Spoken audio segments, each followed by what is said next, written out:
This is CNN Breaking News. Suara Metro Indonesia, Biro.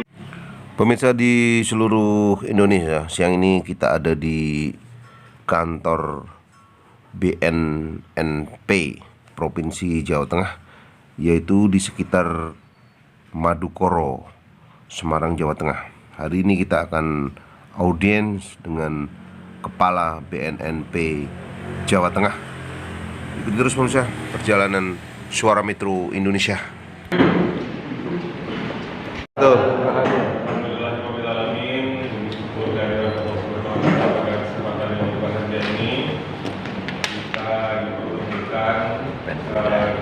kegiatan KBRI Pokda Kamtibmas Bayangkara kelompok 1 yang sama-sama kita banggakan dan hormati Bapak Dr. Andes Iswanto, ada Pak Sekretaris Insinyur Haji P. Adi Wibowo SHM, banyak sekolah Bapak ini biasa. Terusnya mungkin nanti pengurus dari daerah Jawa Tengah dan Kamtibmas Bayangkara bisa tidak saya belum kenal satu persatu, nanti Pak. Sebelumnya saya mengucapkan terima kasih atas kesempatan kami diberikan didatangi oleh teman-teman dari katakanlah rekan-rekan, karena saya anggap kita seumuran semua, Bu. Semangat kita itu sama. Konteksnya secara sederhana terkait dengan masalah penanggulangan masalah narkoba. Sebelum saya nanti memberikan kesempatan kepada Pak Ketua untuk menyampaikan hal-hal yang menjadi pokok daripada maksud dan tujuan audiensi ini, izinkan saya memperkenalkan diri terlebih dahulu. Tak kenal maka tak sayang, kalau sudah kenal nanti silakan saya seperti itu ya. Saya memperkenalkan diri saya, nama saya Dr. Rashid. Mungkin Bapak Ibu sudah tahu dan mungkin mengenal beberapa waktu. Saya baru, jadi kalimatnya baru Pak Ketua. Jadi kalau baru itu ada kesan bahwa itu betah gitu. Saya baru menjalankan tugas di Provinsi Jawa Tengah ini selaku Kepala Badan Narkotika Nasional, itu terhitung 12 Desember 2025 kemarin. Saya penugasan dari Kejaksaan Agung, jadi agak berbeda Pak. Sebelumnya memang teman-teman dari Polri. Sebelumnya saya hanya tukar tempat dengan Pak Agus Somad. Pak Agus Somad beliau jadi direktur hukum, saya sebelum jadi direktur hukum tidak jadi kepala BNNP Jawa Tengah.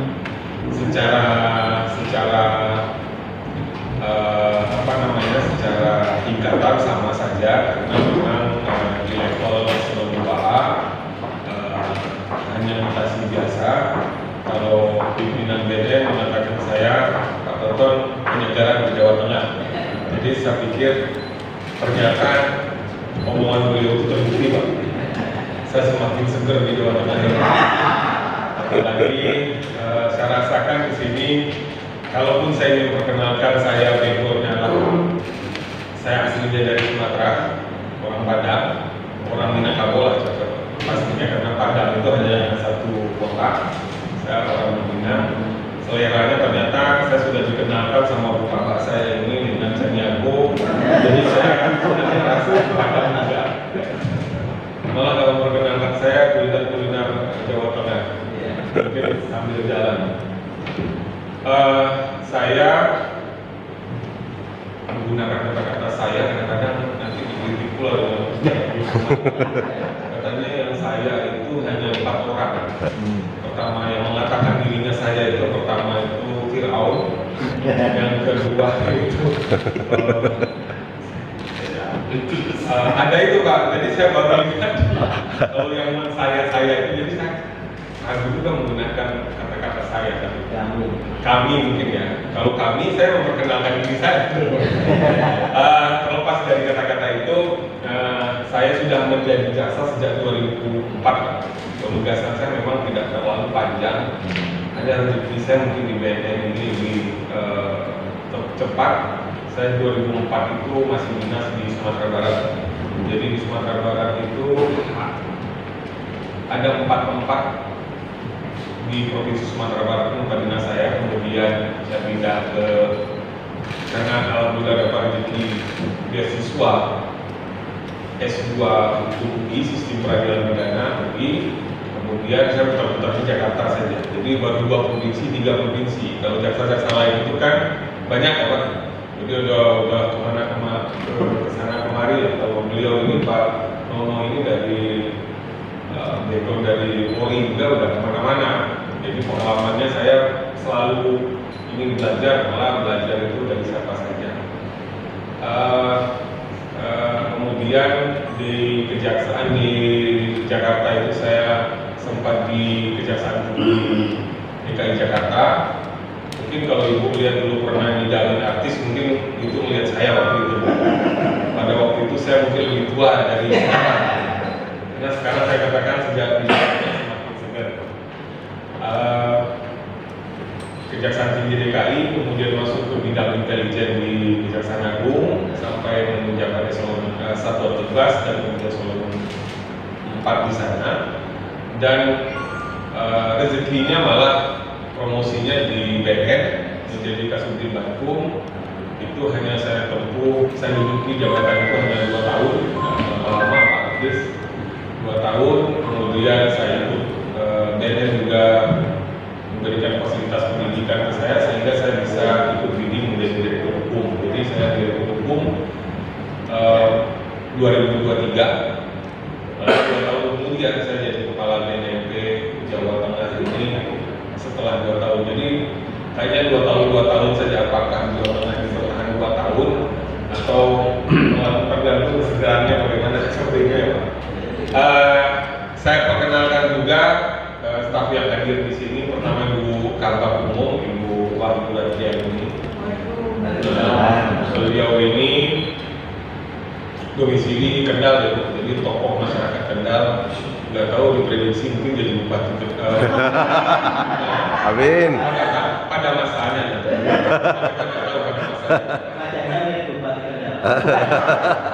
Ini udah ada tanda-tanda ya. Amin Bu. Amin. Nanti kalau APBD disisi untuk narkoba sedikit. Narkoba. Kalau memang jadi bupati.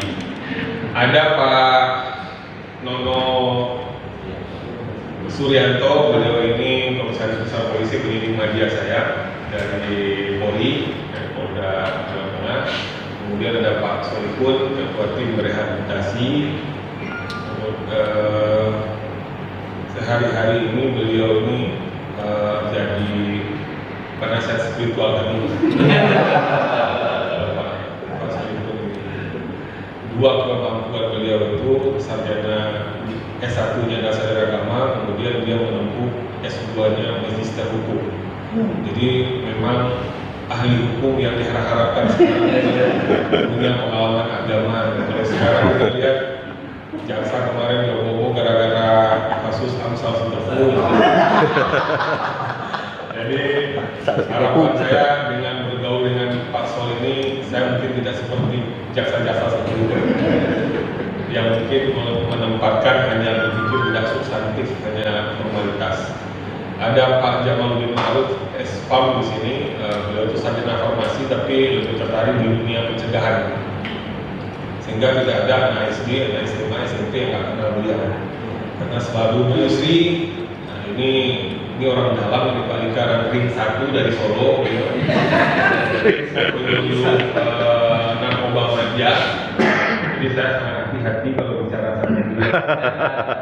Kita nggak tahu dunia ini nanti kembali berputar. Syukur-syukur saya Ring 1 sudah kepegang saya. Harapannya nanti ada berkelongkaran mohon izin dari Surakarta, benar ya? Rizky ya? Saya pikir itu untuk perkenalan saja. Selanjutnya kami persilakan ke Pak Ketua untuk menyampaikan menyampaikan hal maksud dan tujuan juga, tapi secara sekilas saya bersyukur tadi, alhamdulillah saya katakan memang dengan kehadiran Bapak Popda Kamtibmas ini menjadi bagian dari kolaborasi kita bahwa kerja tentang narkoba ini sungguh-sungguh sangat berat. Jadi kami akan selalu bergandengan tangan dengan pihak manapun untuk bisa memberikan. Saya mungkin lebih mengatakan bahwa narkoba itu juga bahaya laten yang harus kita ingatkan terus. Begitu lengah sedikit, masyarakat sudah peduli sedikit, maka dia akan merajalela. Jadi ini perlu menjadi penyadaran kita semua komponen. Jadi kalau hari ini harusnya saya menyiapkan pantun untuk praktis itu, lupa saya. Oh ya, dari Padang, nanti sambil Bapak yang kita siapin pantunnya. Ya. Jadi apapun yang kita lakukan hari ini tentunya dipastikan memiliki nilai yang sangat baik untuk kemaslahatan umat, khususnya di Jawa Tengah. Saya pikir itu Pak sambutan awal dari saya. Monggo silakan Pak Kris untuk memperkenalkan dan maksud dan tujuan. Selanjutnya juga kita nanti bisa mendiskusikan apa yang kira-kira kita bisa lakukan ke depan. Minta maaf bila ada. Assalamualaikum warahmatullahi wabarakatuh. Waalaikumsalam. Baiklah. Assalamualaikum warahmatullahi wabarakatuh. Waalaikumsalam warahmatullahi wabarakatuh. Yang kami hormati Bapak Kepala, Pak Ketua ini Pak Kepala Badan Narkotika Nasional di Jawa Tengah yang kategorinya sampai dengan hari ini baru jatuh, tapi pengalamannya sangat luar biasa. Semoga dari pengalamannya itu bisa dibawa ke kita semuanya nanti. Kemudian yang kami hormati pula para staf dan Nayoko Projo BNN Jawa Tengah, karena ini kita campur ya, kita campur Indonesia karo Jawa. Jadi Nayoko Projo Badan Nasional Narkotika Jawa Tengah.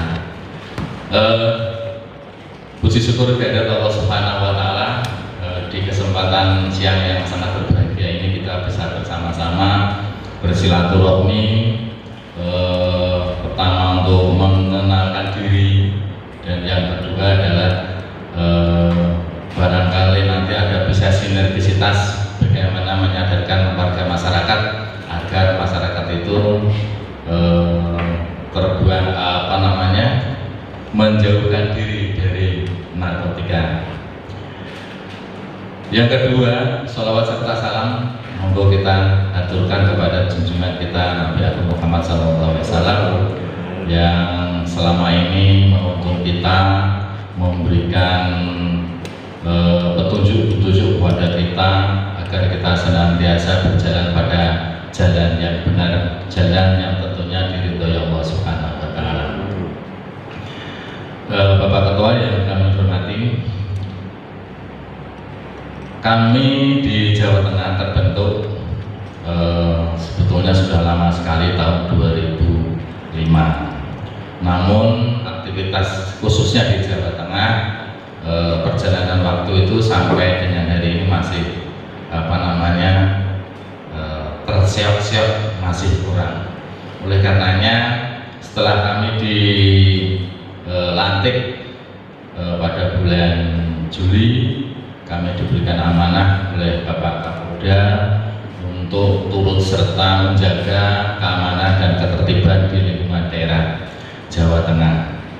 Tidak terpungkiri persoalan-persoalan terkait dengan kenakalan remaja dan narkotika tentunya. Sebelum kami bicara lebih jauh, perkenalkan diri, saya Keswanto. Kadang-kadang di dalam KTP saya itu ada Dr. Andes-nya, tapi sebetulnya tidak Dr. Andes, ya wis Keswanto. Saya ditemani Pak Sekjen Pak Ari yang tadi Sekolah banyak sekali itu label. Kemudian diwakili Pak Ardi, ya, kemudian Bu Yayi, kemudian Mas Batur ini ahli psikologi. Nah, nanti bisa dimanfaatkan untuk penyadaran kepada warga masyarakat. Dan Bapak Pranoto Coro ini Pak Eko Budianto S. Sarjana Ekonomi. Aktivitas kesehariannya Pranoto Coro, tukang ngatur-ngatur dadi nganten. Dan yang terakhir ini Bapak Paranorman Pak Hantung. Siap. Beliau tukang Probo Sukmo, Pak, hati-hati Pak. Jadi kalau kesehariannya itu selalu bertapa dan bersila, sehingga Probo Sukmo.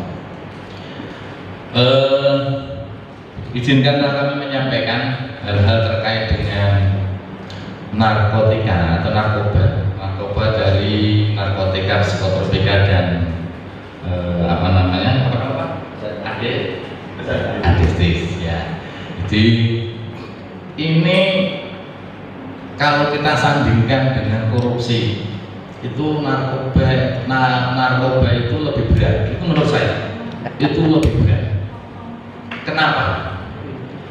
Kalau korupsi itu ada namanya KPK. KPK itu Komisi Pemberantasan Korupsi. Kalau BNN itu apa, Pak? Badan Nasional. Nah, ya jelas angel orang-orang pemberantasan. Itu tuh Badan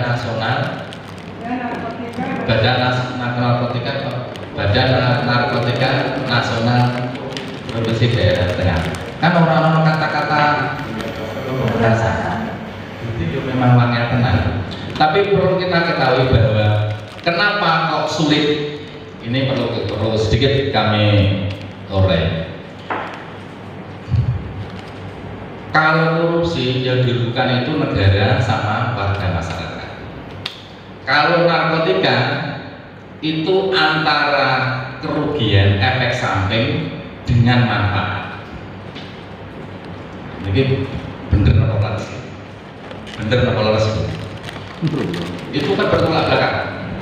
Satu sisi obat itu bermanfaat bagi warga masyarakat banyak. Di sisi lain obat itu berbahaya bagi warga masyarakat.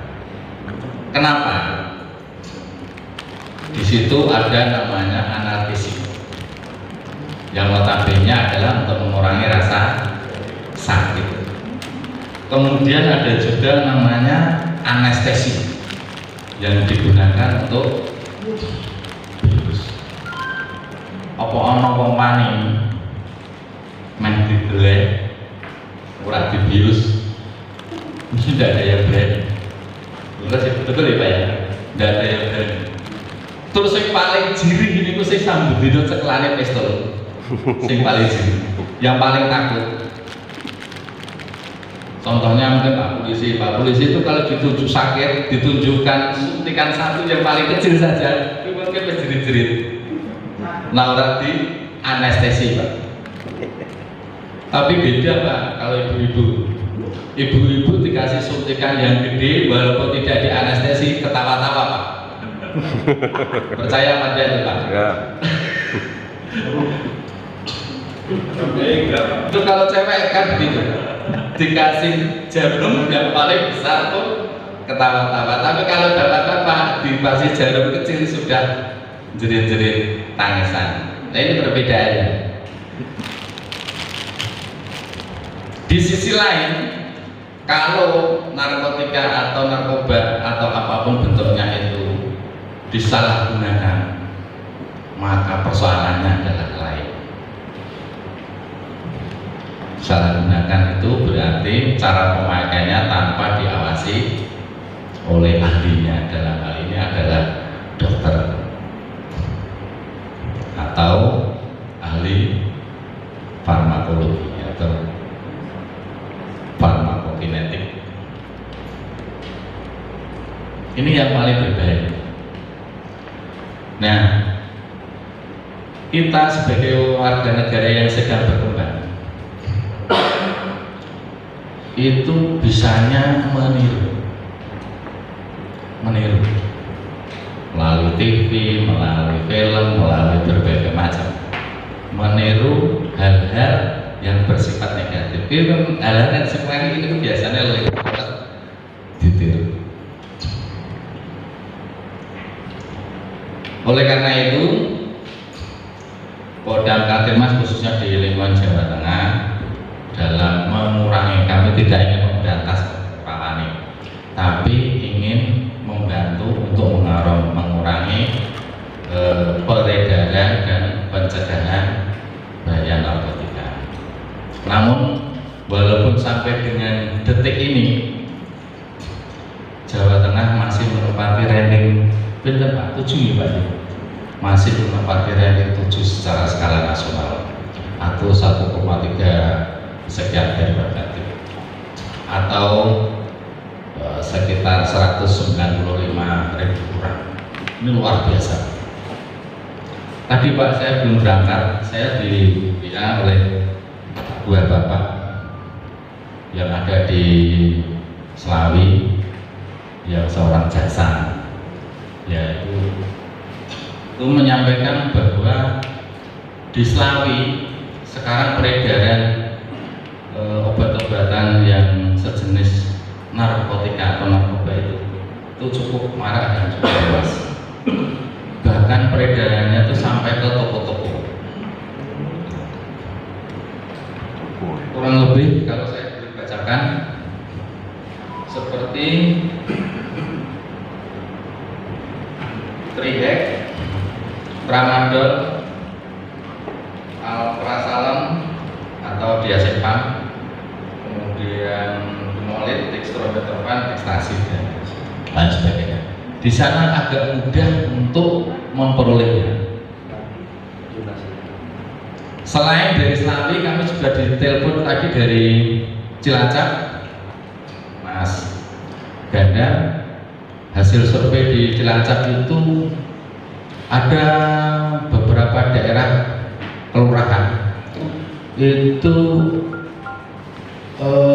anak-anak belanja di perumahan. Mungkin nanti bisa kita ketemukan dengan namanya. Jadi belanja obat-obatan terlarang itu di rumah ke rumah. Miris kalau kita mendengar hal seperti ini.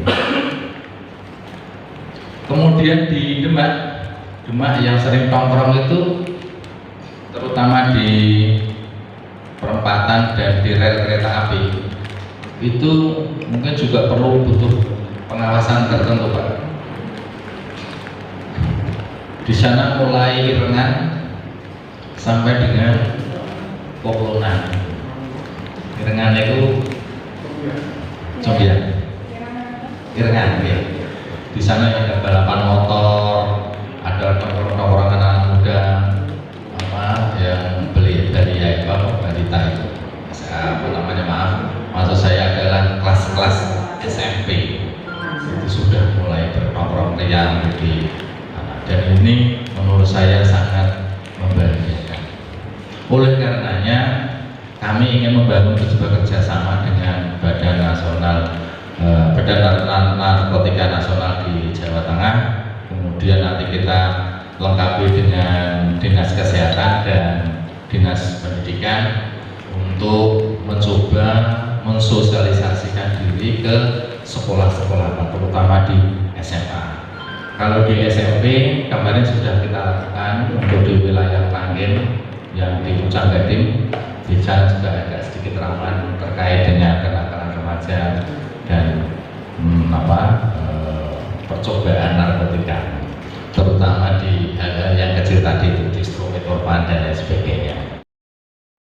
Beberapa kalimat-kalimat yang dilontarkan para narasumber bahwa kebanyakan adalah tentang bagaimana mencegah kepada anak-anak kita, kepada cucu-cucu kita, kepada adik-adik kita, baik yang ada di tingkat sekolah dasar maupun sekolah menengah atau perguruan tinggi.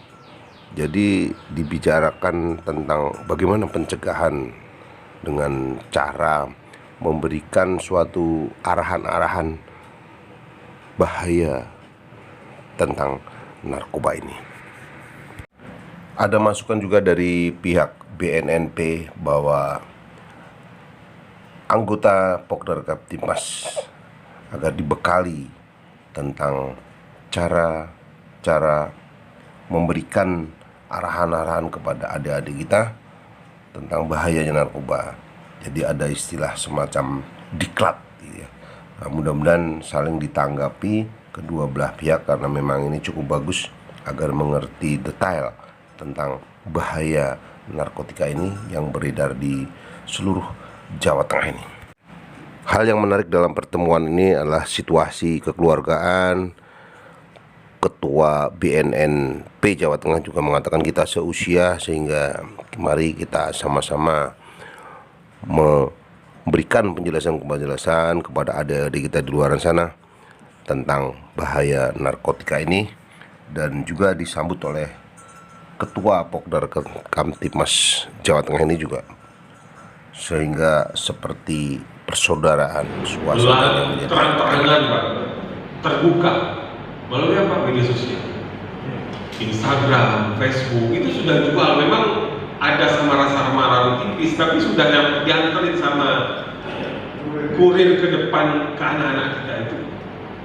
Makanya langkah tepat sekarang pemerintah memiliki satu-satunya negara di luar Eropa sekarang yang berani mengatakan bahwa media sosial itu tidak bisa digunakan oleh anak-anak di bawah 16 tahun.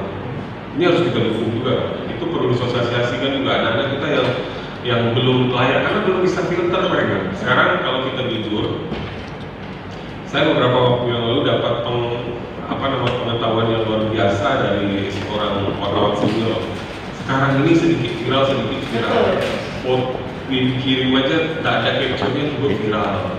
Padahal pemerintahan itu ada aspek pertanggungjawaban secara etika.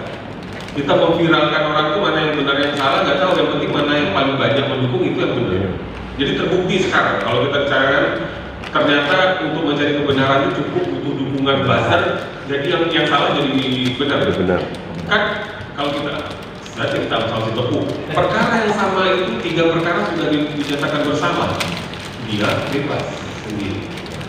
Kalau kita bicara keadilan, kan nggak adil yang bertiga ini. Tapi ada peluang untuk mereka nanti melakukan upaya kasasi dan PK dan sebagainya, karena ada perubahan. Apakah itu yang dikatakan keadilan?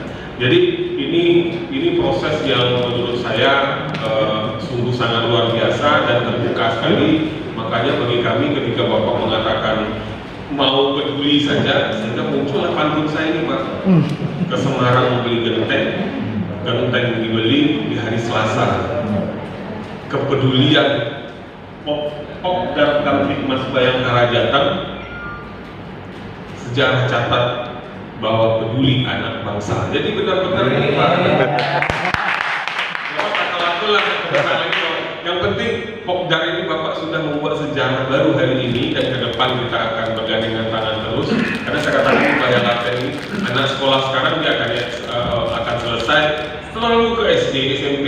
Jangankan saya ke TK pun saya hadir. Hanya ingin memberikan semangat bahwa harus sehat, nggak cerita narkoba kita ke mereka. Nanti mereka curiousnya apa rasa ingin tahu itu tinggi. Enggak, saya ingin lihatin foto saya, apa ini mau pengen seperti ini, yang penting harus sehat dulu. Jadi hal-hal seperti itu mulai kita tanamkan. Nah, yang penting sehat itu apa? Jangan kalau orang yang nggak jelas destinasi ini nggak boleh. Itu ditanamkan di kepala mereka. Jadi investasi kita ini harusnya udah mulai dari TK sekarang. Kalau anak TK sekarang usia sekitar 5 atau 6 tahun, berarti 20 tahun yang akan datang dia akan ganti-ganti kalau nggak mulai ditanamkan. Sehingga nanti kita bicarakan lebih lanjut melalui LO yang sudah nanti Pak tim Bapak, kita bikin acara nanti kapan-kapan kita undang media juga biar kelihatan ada kerjasama secara tertulisnya. Nah, caranya itu bisa jadi kami men-share ilmu tentang bahaya narkotika kepada Bapak sudah pede melakukan sosialisasi juga edukasi, bisa juga seperti itu, atau langsung kami turun. Kalau masalah honor nanti lagi dibicarakan, nggak perlu itu jadi bahan yang paling diutamakan gitu loh Pak, karena kita tahu keadaannya gimana. Kemudian ini bagian dari peninjauan tahap. Saya katakan dengan hadirnya Bapak ini kan Undang-Undang Narkotika memang mengatakan bahwa memang butuh keterlibatan masyarakat untuk dalam bagian tadi, pencegahan dan pemberantasan peredaran dalam narkotika. Sehingga kalaupun hanya sekedar kata kalau tadi mengawasi dan mengamati, Bapak sebenarnya bisa jauh lebih jauh. Kami juga ada namanya hotline kami itu di nomor 184. Jadi kalaupun ada peredaran-peredaran yang ini diinformasikan ke 184, kami secara diam-diam akan bekerja. Hanya saja memang sekarang gara-gara perubahan undang-undang sekarang, Pak, saya ingin mengatakan BNN nggak terlalu garang-garang amat jadinya. Gara-gara KUHP yang baru sekarang ini, walaupun kami berharap besok itu sudah ada pembahasan perubahan undang-undang narkotika yang baru ini di DPR. Semoga DPR juga peduli dengan masalah. Sekarang Bapak kata, kalau yang namanya nangani korupsi saja itu sudah ada kepolisian, kejaksaan, ada KPK. Nggak selesai-selesai. Lebih banyak korupsi dulu atau sekarang? Kalau dulu korupsi itu terfokus katanya, di pusat saja Pak, sentralistik dulunya. Kalau sekarang korupsinya terang-terangan, tidak dibawanya semua ke rumahnya. Itu terang-terangannya sekarang. Jadi itu 3 instansi yang sudah menangani. Nah sekarang untuk narkoba itu ada 2 BNN dengan Polri. Hanya saya mungkin nggak bercerita, nanti kita akan mengeluh lagi bahwa BNN itu agak sedikit mengalami kesulitan dalam pasca lahirnya KUHP ini. Tapi kita tidak bekerja lagi bukan berarti kita tidak bisa, tetap bisa. Harapan kita nanti undang-undang perubahan undang-undang narkotika yang baru ini akan menempatkan BNN sebagai yang garang lagi. 3 lembaga aja nggak selesai, apalagi 1 lembaga. Kalau memang difokuskan ke Polri, ya berarti BNN lebih nanti. BNN ini kan seperti dari hulu ke hilir, mulai dari pencegahan sampai rehabilitasi. Maka mindsetnya Pak, kalau sudah mindsetnya yang saya selalu sampaikan, politik hukum kita selama ini yang menempatkan orang yang menggunakan narkotika masuk penjara itu ternyata nggak memberikan dampak yang luar biasa, malah semakin banyak orang yang tadinya sekedar mengguna coba-coba lalu masuk penjara, naik kelas dia Pak, belajar sama seniornya, belajar di senior, jadi lebih pintar, jadi pengedar, malah mungkin jadi ganas lagi, jadi produsen.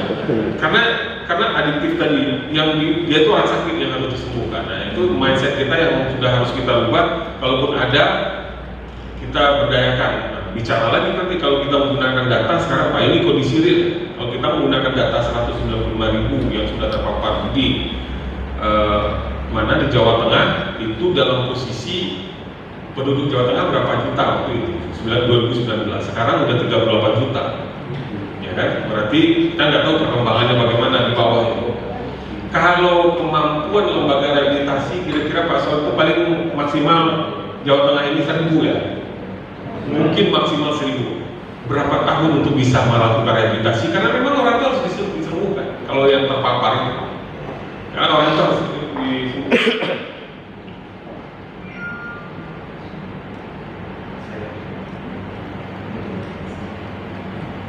Oh ya. Oke. Ada kegiatan cerita ini enak, apalagi dengan ketemu senior ini kan sambil curhat gitu loh. Saya pikir itu Bapak Ibu yang saya hormati, nanti tentunya pertemuan ini bukan pertemuan pertama dan terakhir. Kita akan segera dilanjuti nanti dengan Bu Sri ya, Bu Sri yang komunikasi. Kita siapkan seperti draft MOU untuk kemudian action yang nyata yang bisa kita lakukan. Termasuk kalau kekhawatiran nanti kalau mendiundang tidak dorong, bikin aja di MOU tidak apa-apa. Kalau ada anggaran kita biayai, kalau nggak ada anggaran tetap ada, gitu aja.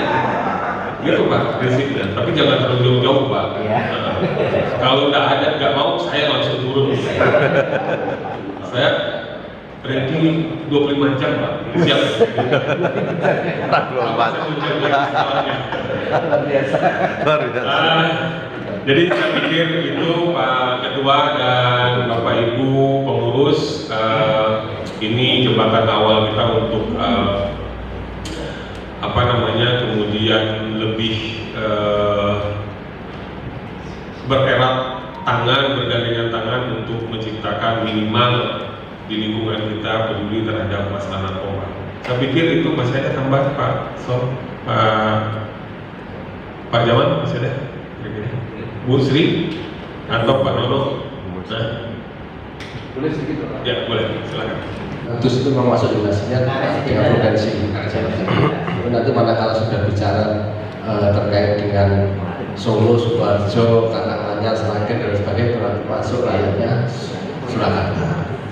Ya, seperti itu Pak, mungkin tambahan dari kami sehingga nanti bisa Bapak Ibu bisa menjadikan sebagai penggiatan narkoba.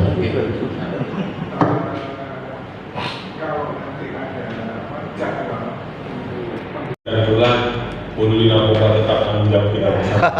Hanya maaf dari saya bila itu.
Baik pemirsa, di seluruh Indonesia, Suara Metro Siang kita mau pinjamnya dengan Kepala Badan Narkotika Nasional Provinsi Jawa Tengah dengan Bapak Toton Rasid SHMH. Baik Pak, jadi harapan Bapak untuk adik-adik kita di luar sana Pak? Ya, masalah narkoba bisa dikatakan sudah mencapai pada titik darurat. Sementara kita tahu 2045 nanti ada bonus demografi. Anak-anak kita, remaja-remaja kita saat ini tentunya menjadi tumpuan dan harapan pengganti kami-kami ini, pewaris bangsa ini. Oleh karenanya, satu hal yang harus kita lakukan, jangan mendekati narkoba dan jangan mau peduli dengan narkoba, mencoba-coba narkoba, karena ketika sekali mencoba, itu akan terjerumus dalam sebuah ketergantungan. Nah, kalau andaikan sudah sempat mencoba, segera datangi BNN, datangin IPWL, Institusi Penerima Wajib Lapor, untuk dilakukan penyembuhan pemulihan. Itu jalan terbaik daripada keterusan untuk melakukan mencoba lagi dan mencoba lagi.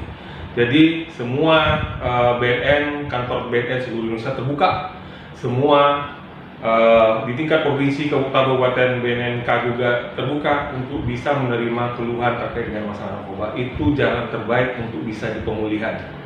Nah, kemudian ikuti programnya. Semoga kita nanti bisa mencapai pada posisi pulih sedia kala. Itu yang kita harapkan kepada generasi muda kita. Pak, jadi dari masyarakat di luar boleh memberikan informasi pada? Boleh. Jadi BNN itu punya terkait dengan peredaran narkotika itu bisa dilaporkan ke hotline 184. 184. Dan proses untuk rehabilitasi di BNN itu tergantung tingkat tingkat ketergantungannya ringan, sedang ataupun berat. Nah, karena BNN punya keterbatasan, maka semua hal yang sepanjang itu masih bisa dihandle, itu dilakukan secara gratis. Jadi jangan ragu, kalau sudah pernah bersentuhan dengan narkoba, silahkan datang ke kantor BNN. Tidak perlu kantor BNN itu ditakuti, karena memang BNN itu harus menjadi sahabat bagi ketergantungan narkoba. Itu yang paling penting, karena kita tidak bisa melihat situasi sekarang yang sungguh sangat darurat, saya katakan tadi, sehingga mau tidak mau, kalau mau pulih, bersahabat dengan BNN untuk bisa di-asesmen dan kemudian lakukan treatment. Terima kasih Pak, selamat bertugas. Semoga sehat selalu, sukses. Siap Pak Eko, terima kasih banyak. Saya juga ada. Baik, bisa di seluruh Indonesia, Suara Metro Siang. Kita mau tanya dengan beliau nih yang baru saja ikut audit. Apa namanya siapa? Pak Eko Budianto selaku Kabid Monitoring ya? Jawa Tengah Pokda. Pak, tadi audiensi itu apa Pak? Audiensi itu penyampaian program gagasan dari program kabinet Iya. kepada BNN agar supaya nanti terjadi suatu kerjasama Oh gitu ya? untuk memberikan edukasi Luar biasa. penyuluhan kepada masyarakat baik itu tingkat pendidikan atau masyarakat umum. Ya kan kita kerjakan bersama-sama. Oh, jadi kita bisa memberikan pengarahan kepada adik-adik kita ya?